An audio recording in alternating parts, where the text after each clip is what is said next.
Bonjour à tous. Merci de vous être rejoints à nous ce midi. Je me présente, mon nom est Mélanie Jean, je travaille chez Agiro dans l'équipe des communications. Puis ça me fait plaisir de vous accueillir ce midi. On va recevoir Charlotte Bergeron, qui est candidate à la maîtrise en aménagement du territoire et développement régional à l'Université Laval. Ce midi, elle va nous présenter son projet de recherche qui porte sur l'effet potentiel du myriophylle IP sur les cyanobactéries. Donc, sans plus attendre, je vais inviter Charlotte à se joindre à nous. Bonjour Charlotte. Salut! Donc, je vais te laisser la parole, puis on se rejoint à la fin de la discussion pour répondre aux questions des gens. Parfait! À tout à l'heure. À tout à l'heure. OK! Bonjour tout le monde! Bon, tout le monde va à la présentation, parfait.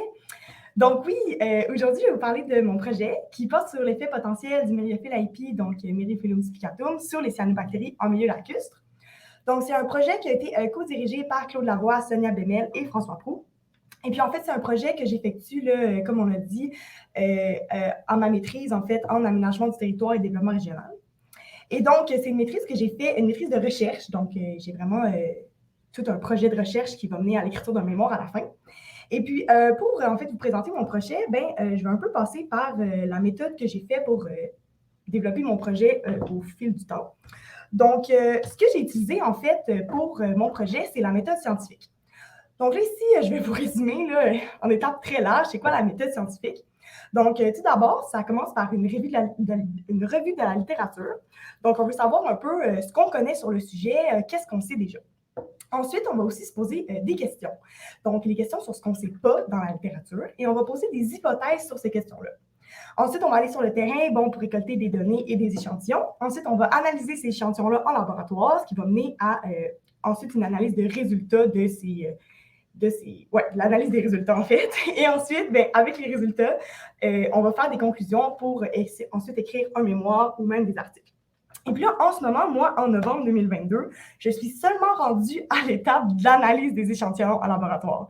Donc, dans cette présentation-là, il n'y aura pas vraiment de résultats ou de conclusions que je vais pouvoir tirer, mais je vais venir plutôt vous présenter toutes les étapes qui ont mené, en fait, à l'analyse des échantillons en laboratoire. Donc, on parle de la revue de la littérature, les questions, les hypothèses et la récolte de données, donc un peu ma méthode. Puis, je vais passer un peu plus de temps aussi sur un laboratoire, qu'est-ce que je fais.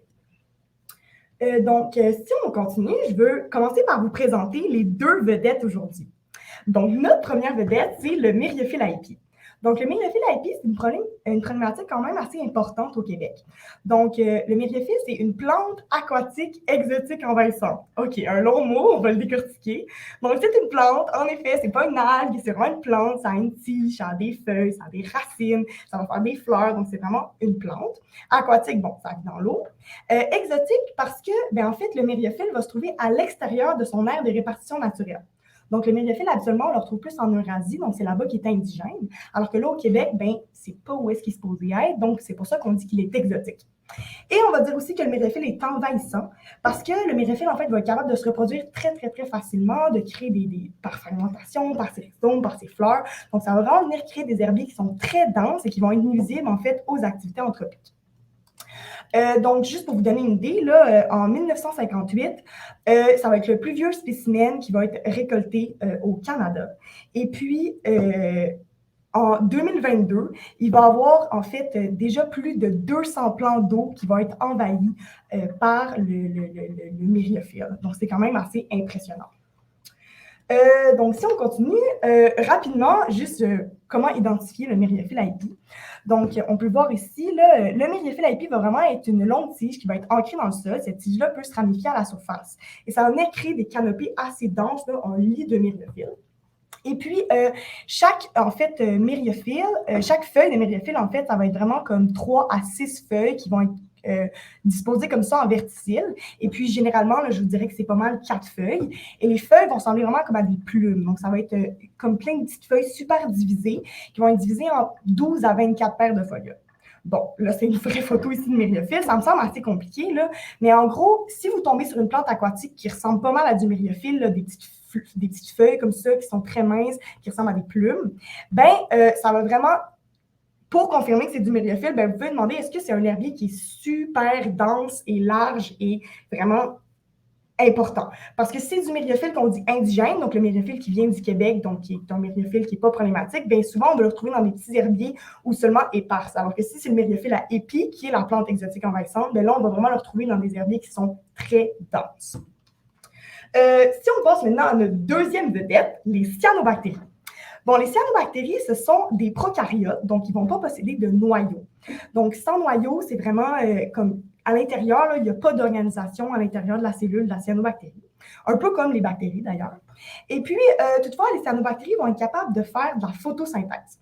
Donc, ils vont posséder ce qu'on appelle des pigments photosynthétiques.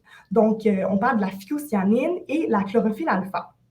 Habituellement, les cyanobactéries, ils vont être non visibles à l'œil nu. Donc, on ne les verra pas de façon dans le lac naturellement. Et en fait, les cyanobactéries, on en trouve dans tous les plans d'eau du monde. C'est vraiment un organisme normal qui, à la base, n'est pas nocif. On se baigne dans les cyanobactéries, il n'y a pas de trouble.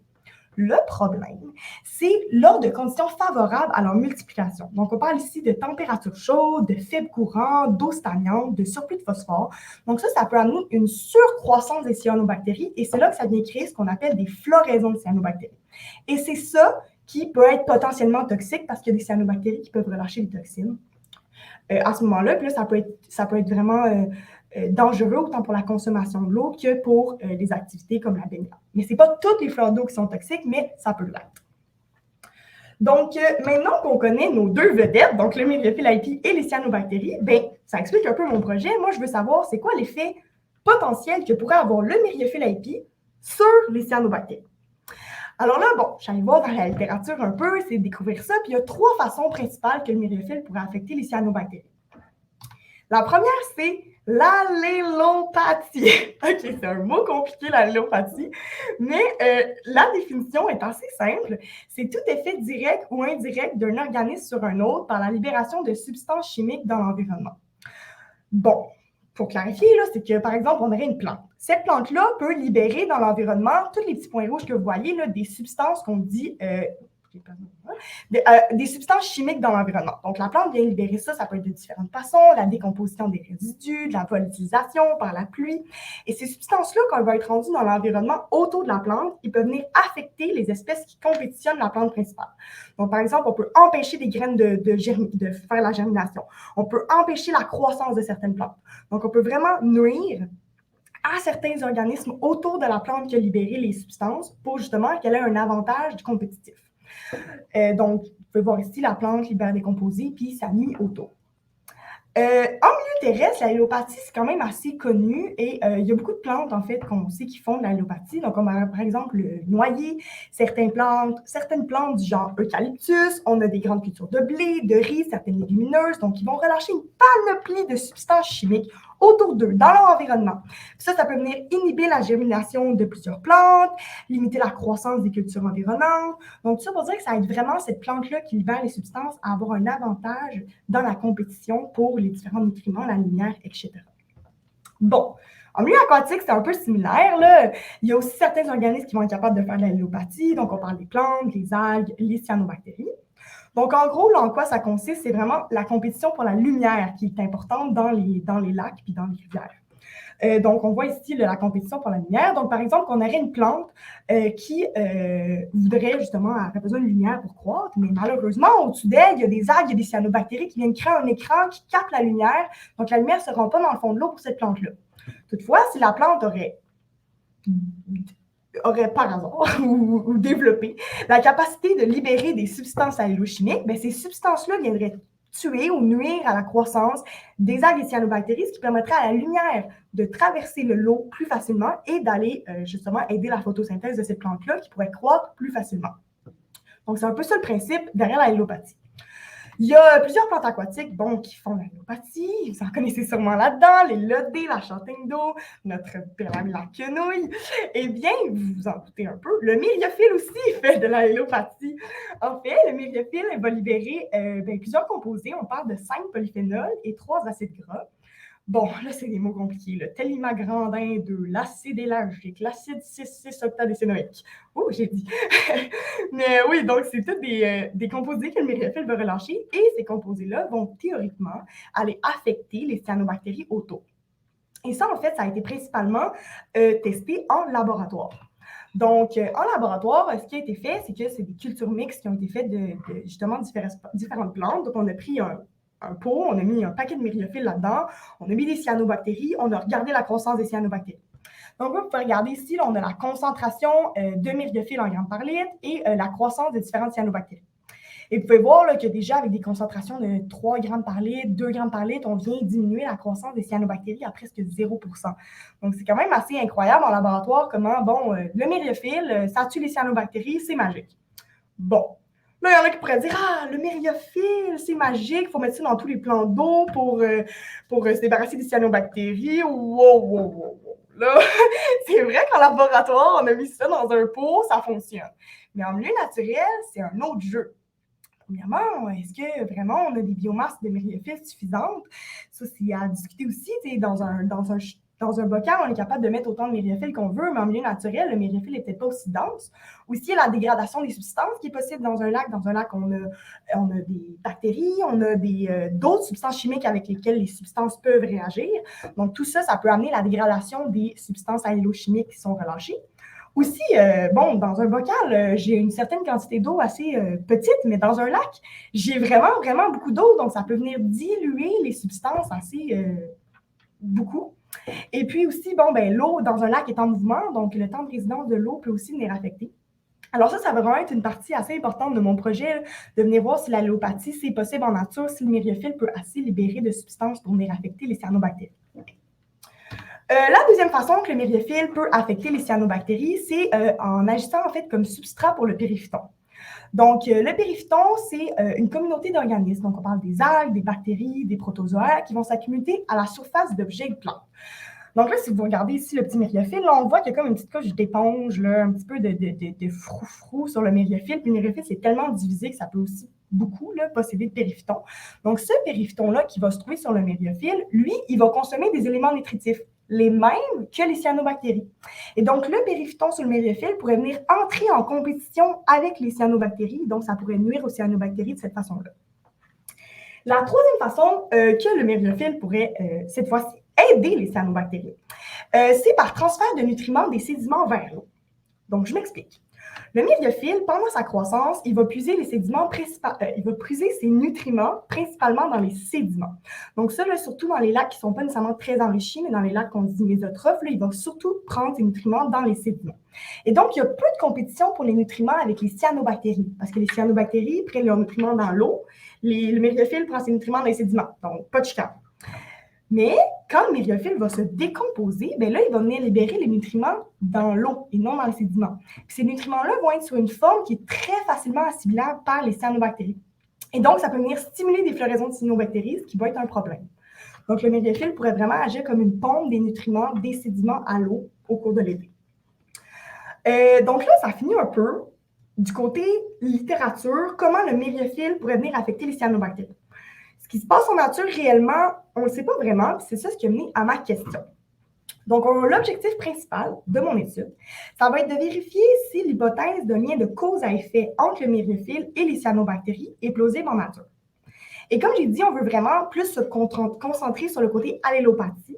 Donc, on va vraiment essayer d'évaluer la capacité du myriophylle à produire des molécules bactéricides en quantité suffisante, donc quantité suffisante très importante, pour affecter la croissance ou la survie des cyanobactéries dans le lac Saint-Charles.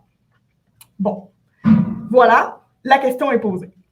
Bon, maintenant, moi, par rapport à ça, j'ai posé des hypothèses. Là, c'est sûr que des hypothèses qu'on va vouloir prouver ou non à la fin du projet.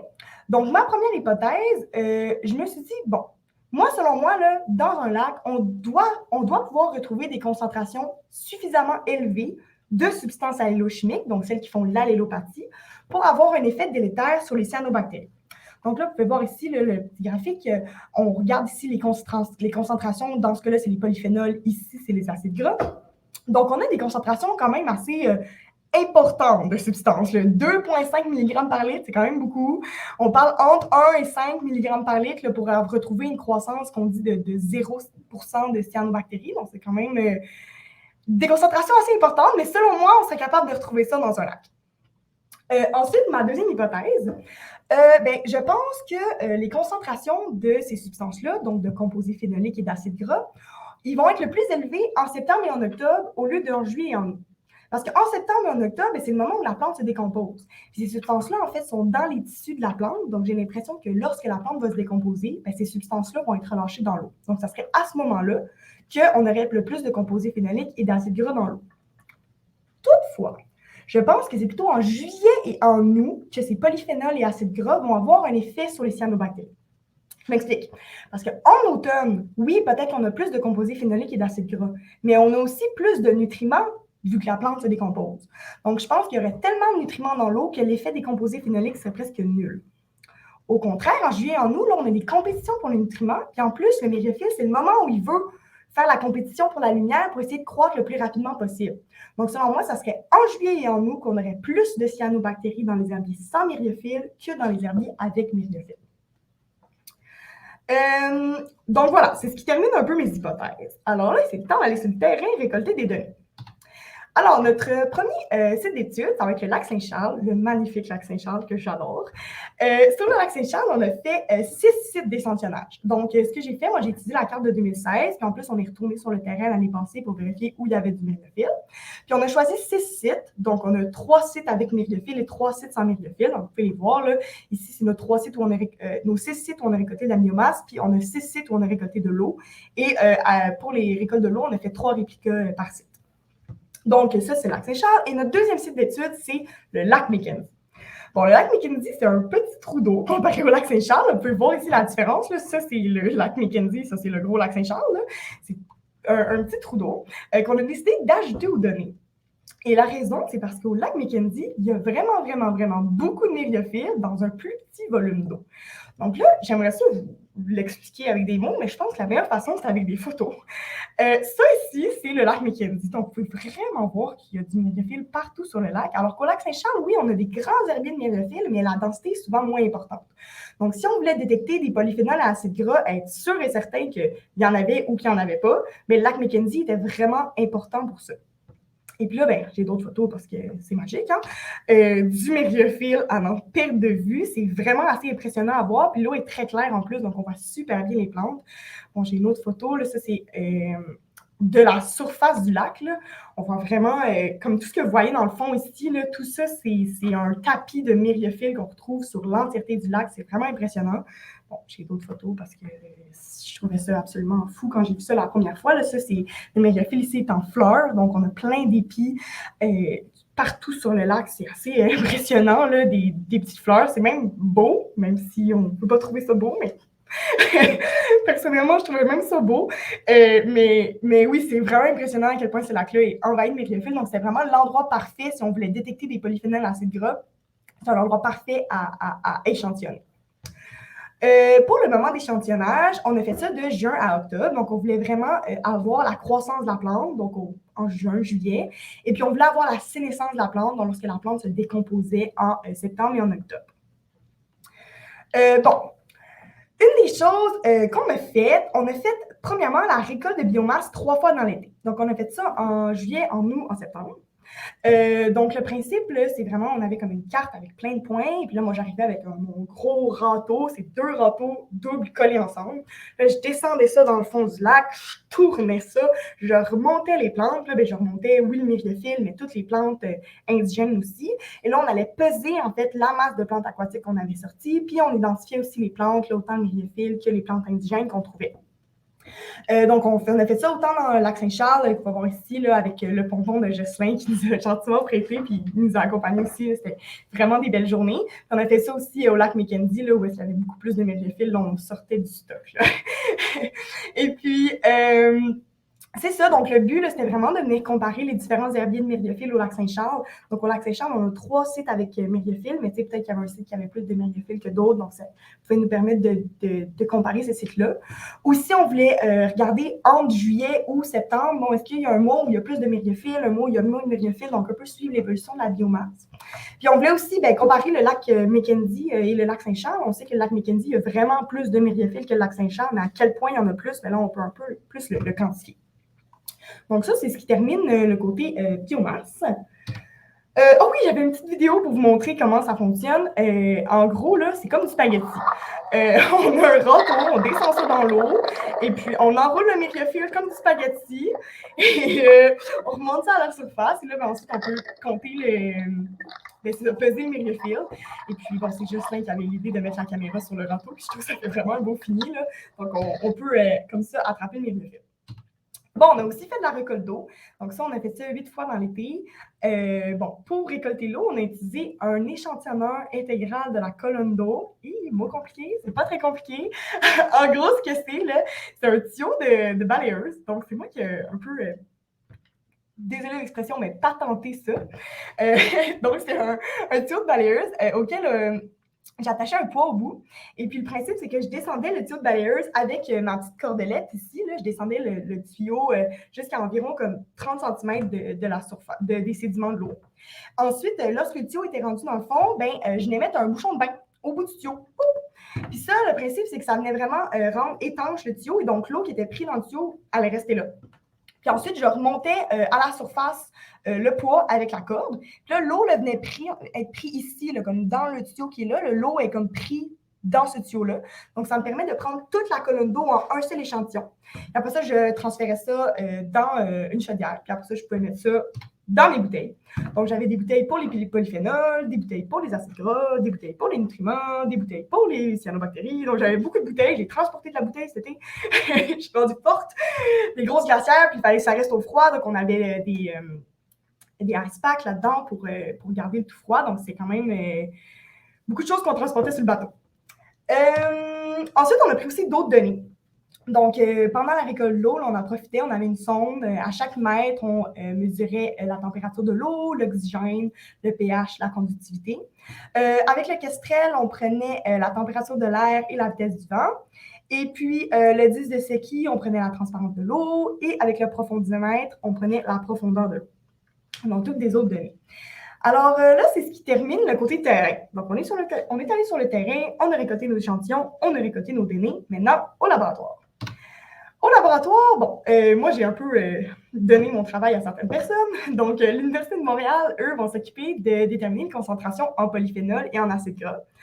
Définitivement pas quelque chose de simple. La méthode existait plus ou moins, donc c'est un peu comme chercher une aiguille dans une botte de foin. On cherche des molécules assez précises dans un lac qui contient un paquet de molécules différentes. Donc, on les a mis sur ce travail-là.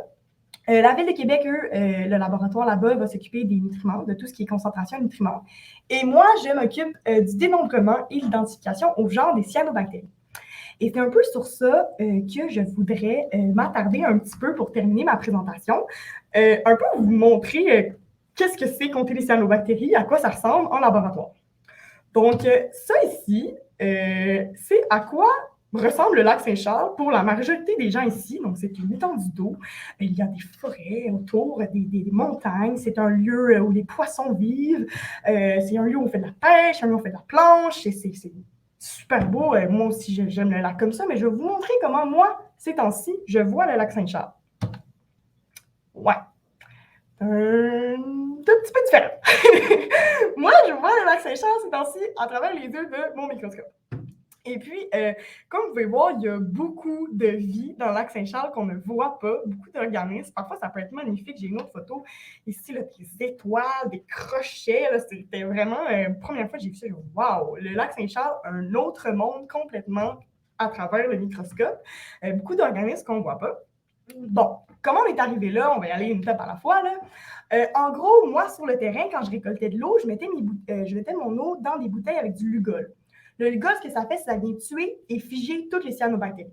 En fait, tous les organismes vivants dans l'eau. Bon, pourquoi on fait ça? Parce que c'est beaucoup plus... Un, c'est pour la conservation de l'échantillon, mais deuxièmement, c'est beaucoup plus simple de compter les cyanobactéries quand ça ne bouge pas.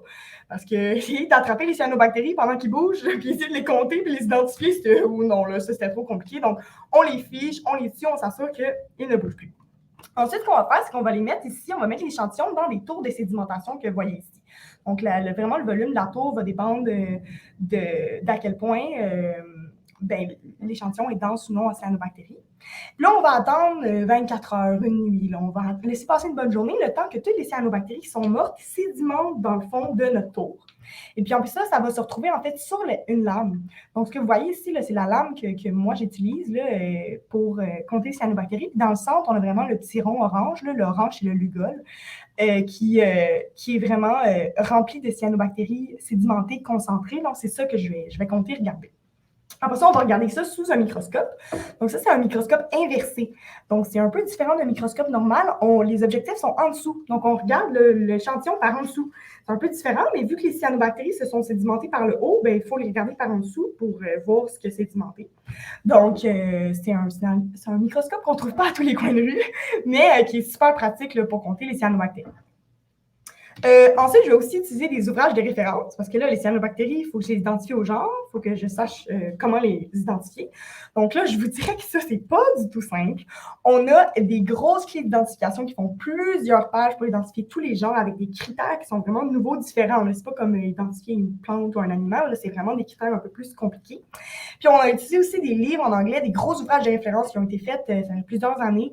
Et ça amène des grosses descriptions très précises des cyanobactéries. Ça nous montre aussi des dessins de tous les stades de vie des cyanobactéries, parce que les cyanobactéries aussi parfois les colonies sont plus petites, plus grosses, donc ça change dans leur forme, dans leur taille. Donc tout ça est montré dans ces livres-là. C'est vraiment des ouvrages super importants.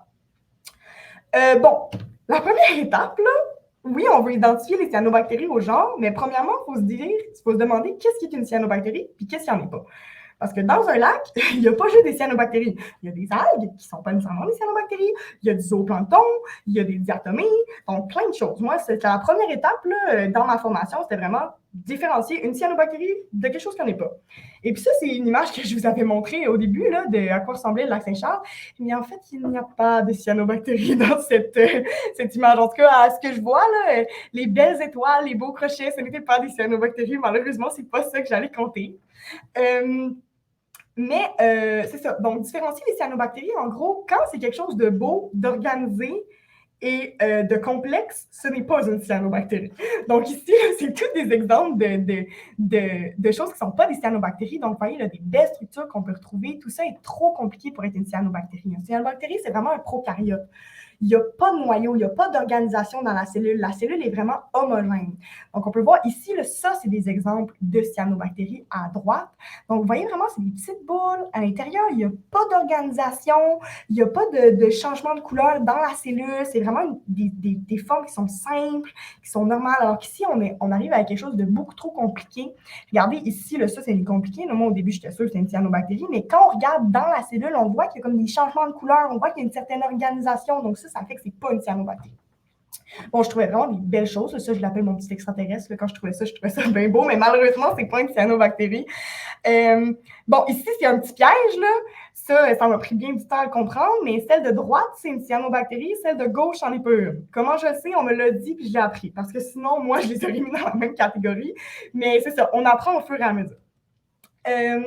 Pour la suite, je vais vous présenter quelques genres de cyanobactéries qui ont au lac Saint-Charles. Puis je me suis dit quoi de mieux pour les présenter que vous montrer des critères qu'aujourd'hui j'utilise pour différencier les genres. Parce que on a certains critères dans les clés d'identification que quand on trouve ces critères-là, ça nous aide vraiment à identifier le genre. Donc je me suis dit que je vais vous présenter certains de ces critères-là pour vous présenter des genres de cyanobactéries. Une des premières choses qu'on se demande, est-ce que la cyanobactérie va être filamenteuse ou cocoïde? En gros, qu'est-ce que c'est le filamenteux? C'est vraiment juste un filament de cyanobactéries, donc plein de cyanobactéries, une derrière l'autre, là, à la queue leu, comme on voit ici sur de l'Icospermum, ici on a l'Hypnotrix. Alors que cocoïde, ça va être juste des petites coques, des petites boules qui vont être plus en colonie circulaire. Donc, on a ici Crococcus. Aussi, il y a la présence de cellules spécialisées. Certaines cellules font des akinettes ou d'autres font des hétérocytes. Donc ça, c'est des cellules qui sont spécialisées. Les akinettes, c'est une cellule de résistance. Les hétérocytes, ça permet la fixation de l'azote. Donc ça, quand on trouve ça et qu'on est content. Inquiétez-vous pas, on est content parce que ça va nous aider vraiment à identifier le genre. Donc ici, on a par exemple un Cylindrospermopsis qui possède au bout, là, ça, je pense que c'est un hétérocyte. Et puis ici, on a de l'Icospermum qui en possède un aussi. Donc ça nous aide vraiment. La position, la taille de cette cellule spécialisée-là, ça va nous aider à l'identification. Ensuite, bon, on a aussi l'arrangement des cellules. Parfois, comme Crococcus, ça va être en 2 par 2. Merismopédia, ça va être en 4 par 4. Parfois, ici, on a Warrenchinia. Les cellules vont être vraiment plus sur le côté. Donc, ça va aussi nous aider à distinguer le Warrenchinia. Parfois, on a des structures particulières. Ça, c'est le fun aussi. On a, par exemple, ici, Cyanogranis. Cyanogranis se trouve toujours autour d'un petit noyau ferreux. Un petit noyau là, de sédiments. Donc, quand on voit des cyanobactéries autour de ce noyau-là, on sait tout de suite que c'est Cyanogranis. Ça, je vous jure que c'est le fun. On a aussi Snowella. Snowella, bon, là, vous allez devoir me croire parce que j'ai pas de belles photos, là. Mais Snowella, toutes les cellules vont être reliées entre elles par des petits embranchements qui sont transparents, mais on les voit au microscope, là. Et puis, quand on voit ces embranchements-là, on sait tout de suite, c'est Snowella. Ensuite, bon, il y a aussi la taille des cellules. Là, c'est un peu difficile à montrer en photo, là, mais par exemple, ici, on a Microcystis et on a Aphanocapsa. Donc, Aphanocapsa et Microcystis, les deux, c'est des petites boules. Donc, un peu difficile à distinguer d'une petite boule d'une autre petite boule. Mais quand on regarde la taille, on réalise que Microcystis est beaucoup plus gros que Aphanocapsa. Donc, ça, c'est vraiment quelque chose qui nous permet de les différencier les deux. On a aussi la forme du brin. Donc, parfois, comme ici, on a l'hymnotrix, on a pseudanaména, le brin est super droit, simple, direct, alors que, par exemple, on a Delcospermum, le brin va plutôt faire des vrilles. Là, donc, ça peut être aussi, ça peut nous aider à différencier les deux. Bon, on arrive à la fin. Ensuite, on a aussi la forme des cellules. Donc, Crococcus sont vraiment le fun à voir parce que c'est vraiment des demi-lunes, alors que Snowella, c'est des ronds. Puis, on a ici Rhabdogloea, je pense, que c'est plus des cellules qui sont vraiment allongées, là, comme un petit blé d'Inde. Donc, ça peut aussi nous aider à venir les différencier. Puis, dernièrement, on a la forme des colonies. Donc, par exemple, si on a une grosse colonie d'Hélicospermum, ils sont tous entremélangés entre eux. Là, ça peut vraiment nous aider avec des vrais, là, comme j'ai dit plus tôt. Puis, on a ici une colonie Microcystis. Ce Microcystis, ça fait des grosses colonies, ça fait des nuages, là, différentes hauteurs de la lame. C'est vraiment beau.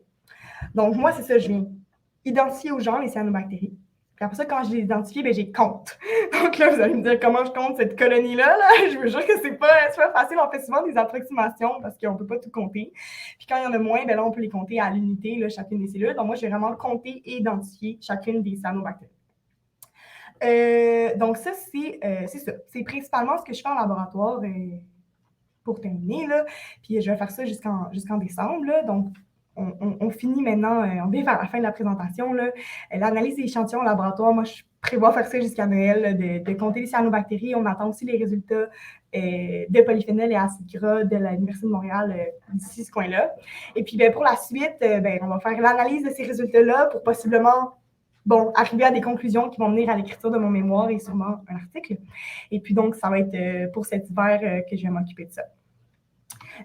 Pour finir, je voulais juste prendre un petit instant pour remercier ceux qui sont venus avec moi sur le terrain cet été. Je parle de Maxime, Tatiana, Thomas, Elisabeth qui m'a accompagnée tout l'été et puis Jocelyn qui m'a aussi prêté son ponton. Et merci beaucoup de m'avoir aidée cet été. J'ai souvent eu des petits pépins, des petits problèmes. Vous avez toujours été là pour m'aider. Ça a été vraiment un été formidable grâce à vous. Et puis, voilà. Donc, merci beaucoup pour votre écoute, tout le monde. Et puis, si vous avez des questions, je vais essayer de répondre le mieux que je peux à toutes vos questions. Ça va me faire plaisir. Merci. Et merci, Charlotte. C'est une super belle présentation, très bien vulgarisée. D'ailleurs, c'est un commentaire que j'ai vu passer, que c'était vraiment bien expliqué. Parce que, comme on l'a vu, là, c'est des sujets pas très faciles à vulgariser. Puis, j'ai trouvé ça super intéressant. J'aurais une question pour toi. Oui. Je me demandais, au début de ta présentation, là, on a vu un bécher là, qui était rempli de myriophiles en laboratoire. Est-ce que tu as testé cette méthode-là toi-même? Non, c'est ça. En fait, oui, c'est ça. On a un bécher. Je peux leur remettre la photo. Je sais. Non, je ne vais pas la remettre, c'est trop compliqué. On a un bécher rempli de myriophiles. Oui, en fait, c'est que je n'ai pas nécessairement testé la méthode. Je n'ai pas mis de cyanobactéries avec ça, mais en fait, c'est que le laboratoire de la ville de Montréal, le laboratoire de l'Université de Montréal, là-bas, il fallait qu'ils créent la méthode là, pour trouver les substances allélochimiques, les polyphénols, acides gras. Il fallait un peu qu'ils inventent cette méthode-là. Puis, il y avait besoin d'un échantillon qu'on était pas mal certain qu'il y avait des polyphénols, acides gras dedans. Donc, ce que j'ai fait, c'est que je dis, je vais leur créer un échantillon parfait, comme ce qui avait été fait en laboratoire. Donc, j'ai pris de l'eau, d'ici, j'ai mis du myriophylle. J'ai attendu quand même quelques jours pour que le myriophylle commence à se décomposer. Et puis, j'ai récolté cette eau-là, puis je leur ai envoyé ces échantillons-là, puis j'ai dit, écoutez, dans ces échantillons-là, je suis sûre à comme 95% qu'il y a des polyphénols acides gras. Donc, c'était vraiment pour les aider à développer la méthode parce que ça n'a jamais été fait en nature de détecter les polyphénols acides gras dans un lac. Donc, en laboratoire, ça a déjà été fait. Alors, on s'est dit, on va leur envoyer un échantillon parfait pour les aider. Là. Merci Charlotte pour ta réponse. J'ai quelqu'un du public qui demande, est-ce que l'inverse peut être vrai? C'est-à-dire, est-ce que les cyanobactéries peuvent nuire aux myriophiles? Oh, en fait, je pense pas. En Ça fait, serait à tester, j'imagine, un peu comme dans ton attester, étude. C'est que, en fait, le myriophile est tellement en grande quantité qu'il pourrait libérer assez de polyphénol pour affecter les cyanobactéries. Les cyanobactéries, je ne pense pas qu'elles seraient en quantité assez importante pour libérer des substances qui peuvent affecter les myriophiles. Puis en fait, ce n'est pas nécessairement toutes les cyanobactéries qui font de l'alléopathie. Je ne suis même pas certaine. Je sais qu'il y en a certaines qui le font, mais est-ce que c'est vraiment ciblé sur les plantes aquatiques qui sont des organismes beaucoup plus grands, beaucoup plus importants? Je ne suis pas sûre. Puis surtout que le myriophile est un peu moins dépendant de son environnement comme les cyanobactéries le sont. Donc, ça serait à vérifier, mais ce n'est pas ce que mon projet veut démontrer. Puis je ne pense pas que c'est quelque chose qui a été testé nécessairement dans la littérature parce que cyanobactéries sont tellement petits organismes. Ça a déjà été testé entre cyanobactéries, qui a des effets négatifs, mais entre les cyanobactéries et une plante, c'est quand même assez... Une grosse plante, là, je sais que ça a déjà été testé sur des petites plantes, mais sur une grosse plante comme le myriophylle, ça serait intéressant à voir, mais je ne suis pas certaine. Puis, suite à tes résultats, là, quand ton projet de recherche va être terminé, si ton hypothèse se confirme là, que, effectivement, le myriophylle peut nuire à la croissance des cyanobactéries, est-ce que tu vas faire des recommandations ou dans les lacs où est-ce qu'il va y avoir plein de myriophiles, est-ce qu'on va se dire ah bon, on a quelque chose qui va lutter contre les cyanobactéries? Je suis curieuse de voir ton avis là-dessus. Oui, je m'attendais à faire cette question-là. En fait, je pense plus que si finalement ça donne que le myriophile a vraiment un effet négatif sur les cyanobactéries, ce qui n'est toujours pas prouvé, là, mais je pense que ça va juste ajouter une chose à prendre encore en compte pour les gens qui veulent venir lutter le myriophile. Parce que je sais qu'il y a beaucoup d'associations, de municipalités qui décident de retirer le myriophile des plans d'eau.